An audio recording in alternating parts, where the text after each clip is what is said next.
Ephesians 5:21 to 33. Ephesians 5:21 to 33. Alam sa mga ninyo, ngunit siya ay basahon ng kasal. First reading. Alam ito mga ninyo nun, iman ini. Pero yung ba na kaya namin ikasal, di naging mabilaw sa mga ladies yung naging muna naglupat na sa reception. Naglupat na hindi matiman ang noon ng isa ba? Sumawin siya first reading. Let all kinds of submission to one another become obedience to Christ. So wives to their husbands as to the Lord. The husband is the head of his wife, as Christ is the head of the church, his body, of whom he is also the Savior. And as the church submits to Christ, so let a wife submit in everything to her husband. As for you, husbands, love your wives, as Christ loved the church and gave himself up for her. He washed her and made her holy by baptism in the Word, as he wanted a radiant church without stain or wrinkle or any blemish, but holy and blameless. He himself had to prepare and present her to himself. In the same way, husbands should love their wives as they love their own bodies. He who loves his wife loves himself. And no one has ever hated his body. He feeds and takes care of it. That is just what Christ does for the church, because we are members of his body. Scripture says, because of this, a man shall leave his father and mother to be united with his wife, and the two shall become one flesh. This is very great mystery, and I refer to Christ and the church. As for you, let each one love his wife as himself, and let the wife respect her husband. The word of the Lord. Thanks be to God.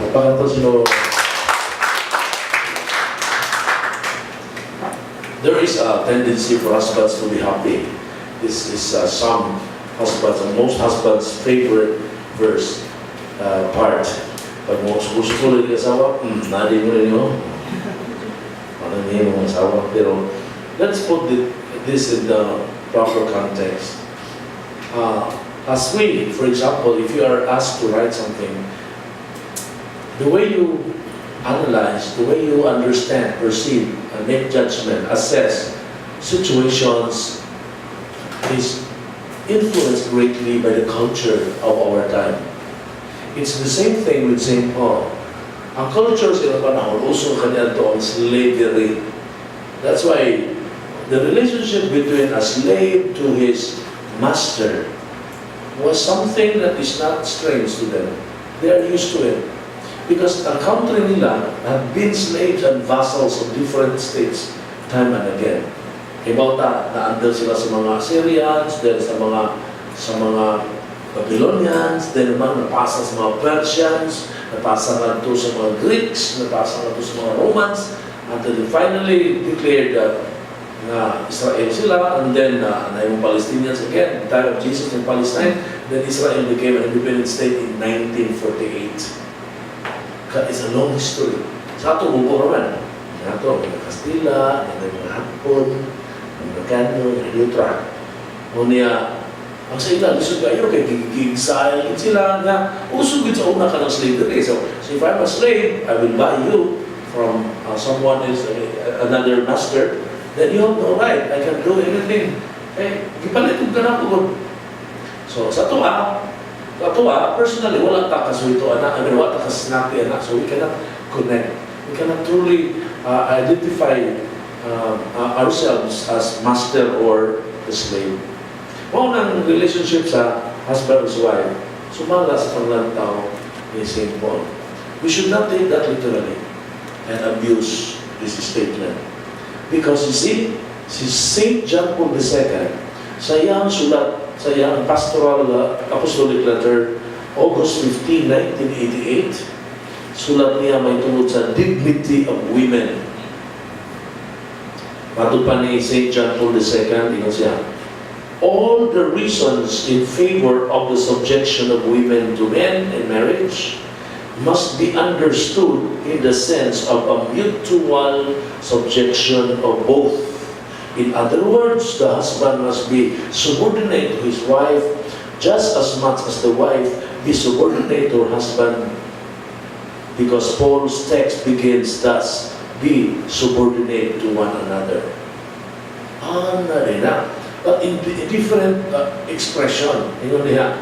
Husband, love your wife. Wife should be to the husband. Okay? But that is subordinating one another. So you know what? The husband. I will love you as long as you will submit to me. Inubaon ta ka, basta musunod ka sa gusto. Ayun yung sinasawa. Musunod ko sa iyong gusto, basta higumanon ko na mo. Punta na, asan mo na? Pag-higugma, pagla, pag-submit. Kung submit mo, kayo, hindi mo mulam. Hindi siya mulam din mo. Kaya hindi mo ka, kung submit ako, dunganon, hindi na. Daanin niya siya. Practically, kung ano siya pagtanaw na to. Because man and woman, they are made by God, especially pag dominyo na, they are not the same. They complement each other. So, the weakness of one may be the strength of another, and the other way around. Akong experience. There are things I'm really strong at. Like, example, time management, ako na. Ano pagka time conscious, ako na. Okay? Huwag mo mag-contest, but my wife knows that. But there are things na siya, iya, ginagalis na ako kaya. Kaya ito example, katawan ng ganyan. Ang anak rin nila, nagkarambon, na-area nila niya, na-ita, hindi ko ganahan niya. Kung gaba ay, kung ano bitaw ka na, hindi ko kaparangin. Ang sila ito, hasad-hasad, samukan niyo niya, natong gano'n dyan, kaya makalgin niya. Ang usawa may iyahan ng teritoryo. Mga amiga kayo ng matidiran nila tanda. Oo, ito ang karoon. Kaya, bilib ko niya karoon, may kuya-kuya niya, kumupra na. Kaya naipaligya, susukrabihan na siya mga ngayon. At ang 500, hindi mo rin niya 150. Ito sa mga mga, sa mga. Wala ko rin siya, tawag ko ni tugot man. Kaya siya, ako titira ko rin pinakatuloy. Ibalok ko sekreto din niya. Kapila na multiply na kanawag natin. Bayaran siya pa na. Pasti ang cumong sampai na rin. Kaya ako mahali ko, 20 pesos na naman ako. Ako pa sa ligan. Ako pa na lang. Wholesale price na 25 pesos na ang kiyo mo sa Ibaligya o 250. Yan si 25 pesos na. Times 10. Ang kiyo mo sa nasa Ibaligya, madaan ako. Ako din ko kumawa na. Maayiga na. Yan sa sana, kanang. Masa pa na, kanang matindira dito, diya, alimuhan kayo ng lugar. Wala kayo na, bubut lang. Siya na galing mo palit, mag-smile kita. Laki mo mag-smile. Naman siya gana, tindot na style siya. Gupa, nagpila galing. Siyempre, di mo dugo ka si pagkagin ng bugas, galing ng guwapa. Hindi mo na yung dugo-dugo kaya. Ano yung style niya? Ano yung kaging style niya? Ikaw na yung kagwapa ka, di ba ka-smile? Kaysa totoo lang anak ka sa Diyos, ikaw pag-iinita mo niya. Kasabaan ka niya. Ano ito? Lago juga, hindi siya kumakuha na. So yung anak na ganyan, so hindi ko niya ako. Ito na niya, hindi ko anak tuwa-tuwa. Hindi ko kamakuha.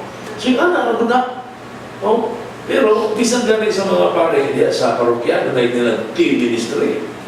Equal din sila kung team ministry. Puro mas na pares priest. Wala kasi stata na. Pero bisan pa nga, equal na sila sa team moderator.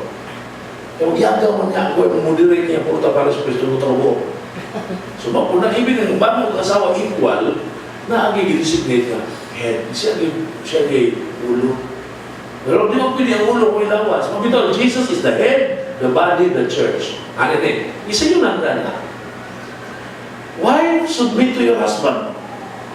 Yun, kahit sa submit to, kasi gusto na to. Kung nakaw, biglang hindi mo sugot ang bana, submit kita. Isa yun ang dana ginoon sa ginoo, husband, love your wife. May kumpay na. Mga bana, igugma ay asawa, maingon na si Kristo na igugma sa simbahan, o naghalang si kinabuhi, alang sa simbahan. Imagine ang mga bana, igugma yung asawa, o magpakamatay ka para niya. Kukuhan ba kailangan? Well, that's what Jesus did. How did He love us? He lang I love you, I love you. But He died for us. To purify the church, to make the church clean, without blemish, without wrinkle, without stain. Regina. And then he will offer the church to himself. Usa ka bride na guwapa kayo, naglimpiyuhan sa dugo sa nating kamero. Poni siya katod pa din. This is a great mystery. This is a great mystery. Mystery, you know the word mystery from the Greek word mysterium, it means hidden. Great mystery. But in Latin, the word mystery is sacramentum. That's why sa Duwe and Rings, this is a great sacrament. Ang tanay mga non-Catholic rin kamu Katoliko na kayo mong gawa-gawa ng mga words. Asa mabasa ang word sacrament sa Bible? Give me a Duwe and Rings, I'll show you. This is a great sacrament. Ang word sacrament of mystery the same. Muna, since the Roman Catholic Church is Latin man ang ito official language sa liturgy, muna we use the Latin words. Muna natin mga seven sacraments. Yung mga Greek Orthodox, they used to be part of the Roman Catholic Church. Greek lang yung language. Pag separate nila, of course, they don't recognize the Pope anymore. So, ang tanang mga terms na gamit nila, they use the Greek equivalent of the Latin. Kaya sa mga Greek Orthodox, wala sila 7 sacraments. Guess what they have? 7 mysteries. Kaya ang baptism is the first mystery. Because the word mystery and sacrament are the same. Hindi yan, igamit din kay Greek man ng New Testament. Kaya igamit din mystery. Yung Duwe and Rings is a Catholic version na nagamit sa Latin na equivalent. This is a great sacrament. Why is matrimony a very important sacrament?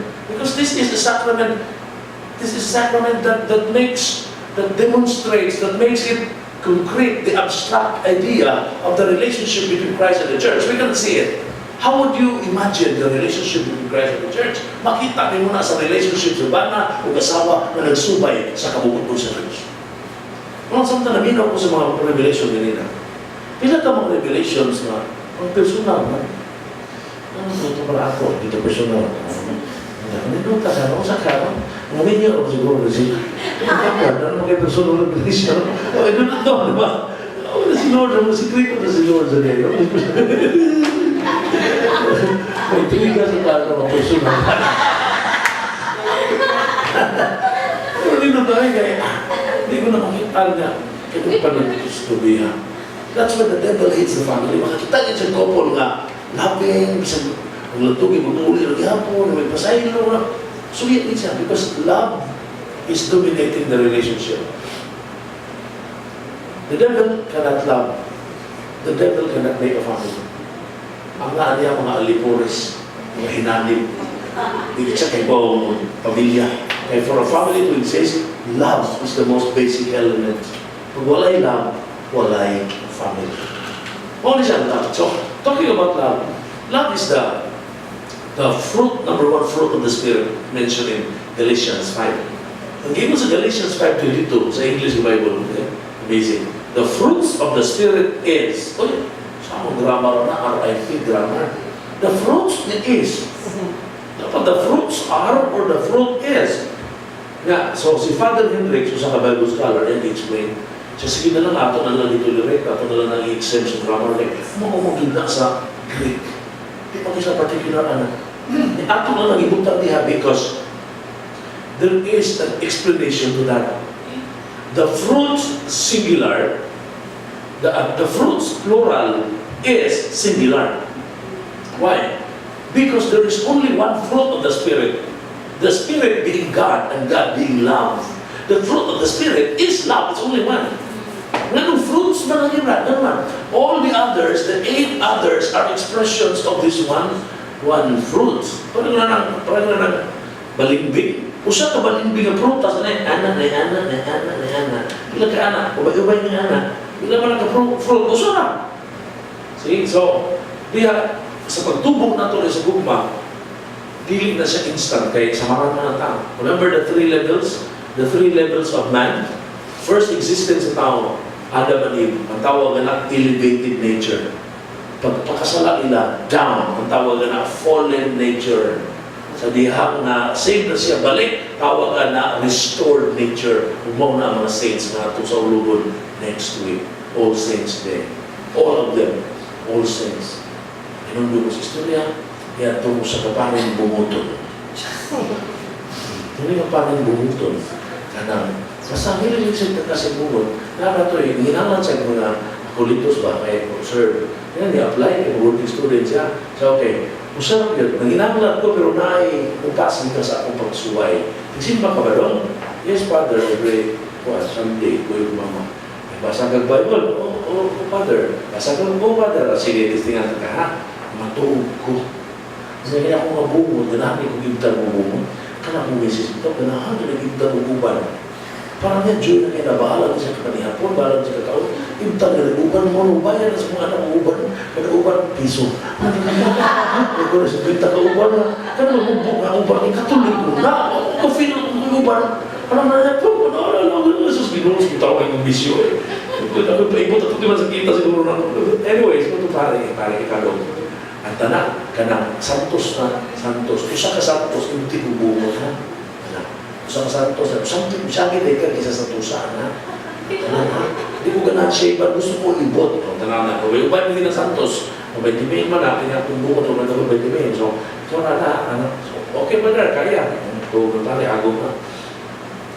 So, okay. Yes, balik ka, balik ka sa akin.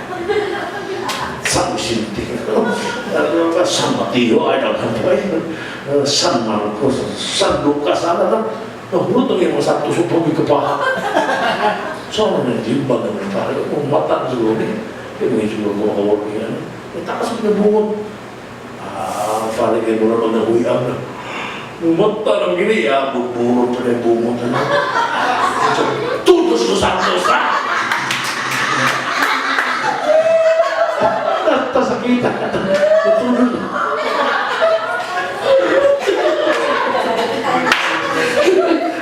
Sana bumot pa more. Ganang communion of saints. Kaya mo na word na Halloween. Ang original ng Halloween. Ang word na Halloween saint. Only. Kami na our Father word and then hallowed be thy name. Kanang Halloween is ang original yun nga pag nag-celebrate na is the night before the All Saints Day. So, una ang adlaw, dapat gina-celebrate na to ang holiday sa mga saints. So, una magalit tayo ng costume din ha. Mga costume, mga angels, San St. Michael, dito nag-abdad yung pagduha ka Halloween sa Amerika.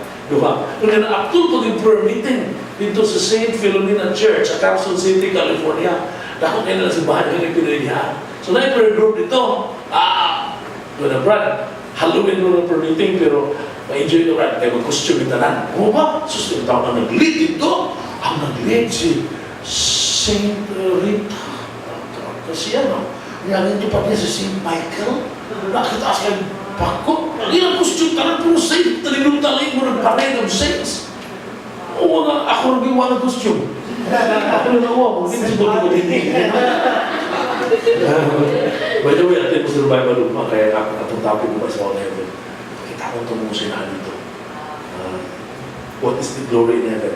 Kita ko itong mga tuloy mo ba? Ito mga lugar lang, ha? Sige, bayan na. So, mauna ang picture. Langit magiging, tayo yung mga itong tribal. Now, adlaw sa mga santos, adlaw sa mga kalat. Actually, All Souls Day mo na tanan. Souls in heaven mo na saints. Itigaan itong special yung pagtaga ng souls in purgatory mo na November 2. Pero kanot na All Souls na. Ilan tutos langit souls. Kaya po ito. Langit ba? Ano yun na? Kaya ng communion of saints, apin mo taana. Relationship mo na sa church, sa taas, church na nagantos, triumphant, suffering, militant kita. That's why mabasa ka sa Bible, English Bible. To the saints that are in Corinth, the church, saints that are in Rome. Kanang chapter 1, verse 1 to 3, tanawa ng Old English Bible. From Paul, the servant of God, to the church that are in Ephesus, to the church that are in Galatia. Ang ubang Bible church, pero most Old Testament Bible, saints, small s. So kanang saints, apil taana. Kaya communion of saints, apil taana ng saints.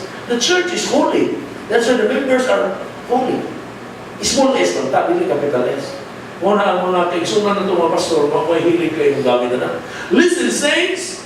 Listen, church! Oo, na ilang. Bantay ka naman, magawali sila. Pero ato, my dear brothers and sisters, ato emphasize ang ato relationship with the family as brothers and sisters. But correct lang saints, small s, saints in the making.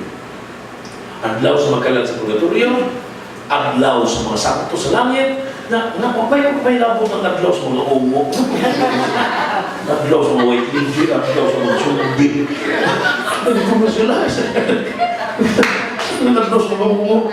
Itong i-celebrate yung taon ng mga panoy na sa Diyurno, nalaman niya mga lawa-lawa, tiga, mga kaka.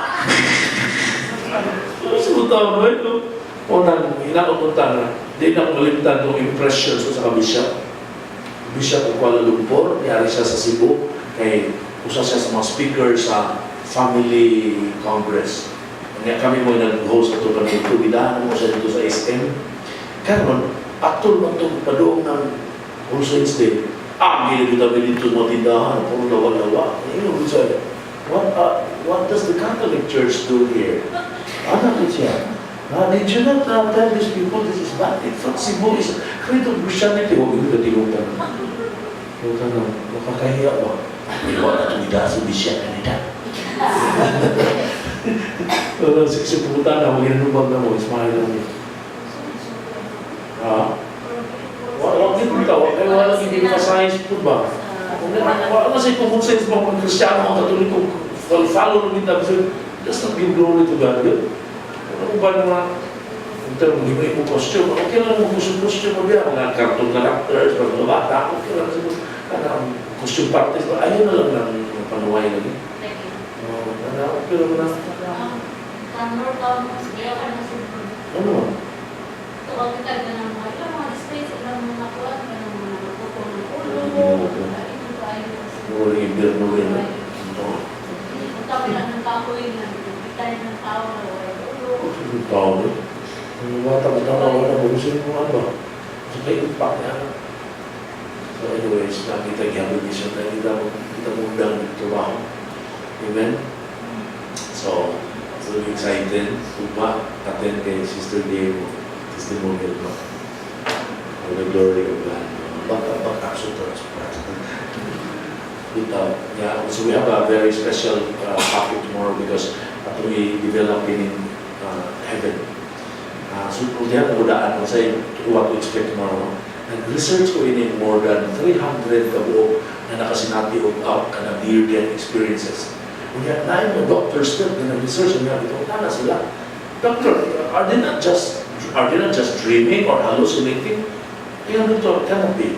Dreams have no clear ending and you tend to forget them after some time. Number two, hallucinations can be explained medically. But there is one thing that's common to all. Almost 300 na kabuok na isabihan.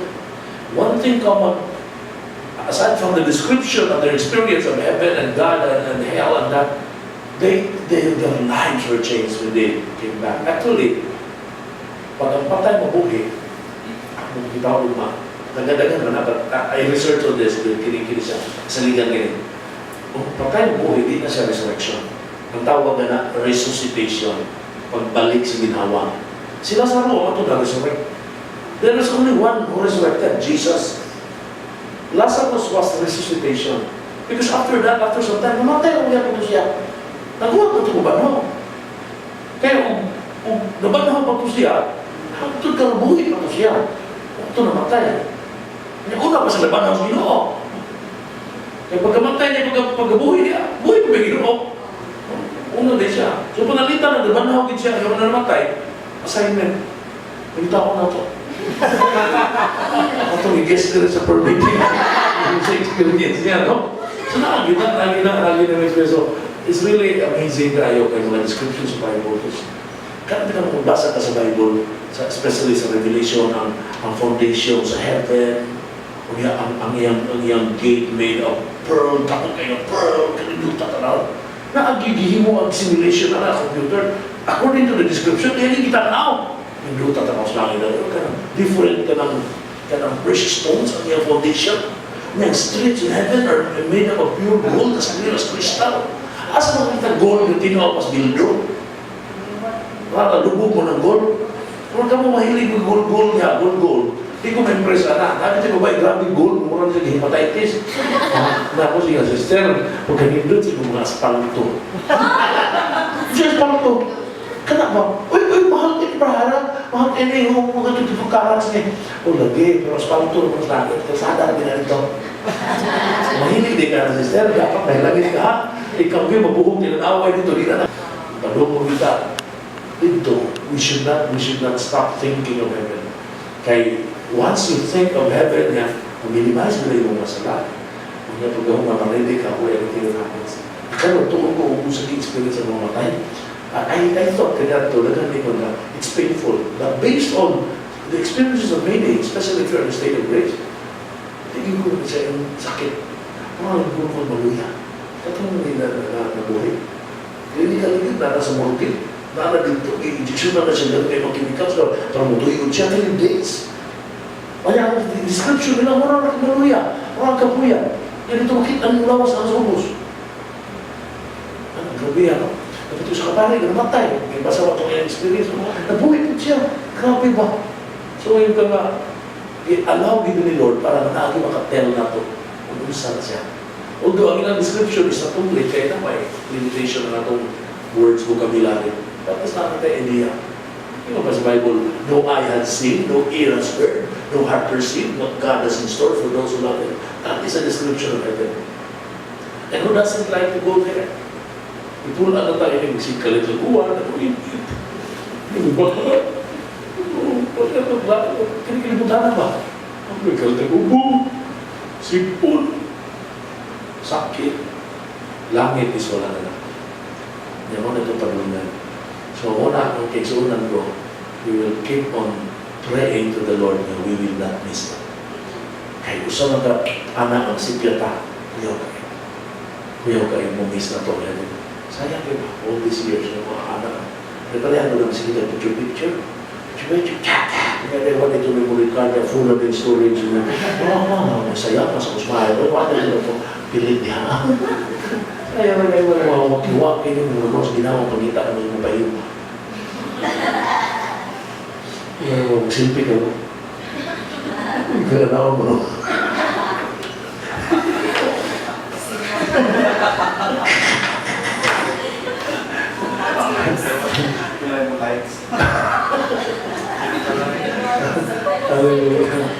Sige, let's close our eyes and let's pray. In the Father, Son, and the Holy Spirit. Amen. Father God, today you remind all of us that love in the family is very important, especially among between husband and wife. Now, Lord, we have an idea why did you perform your first miracle at the wedding in Cana?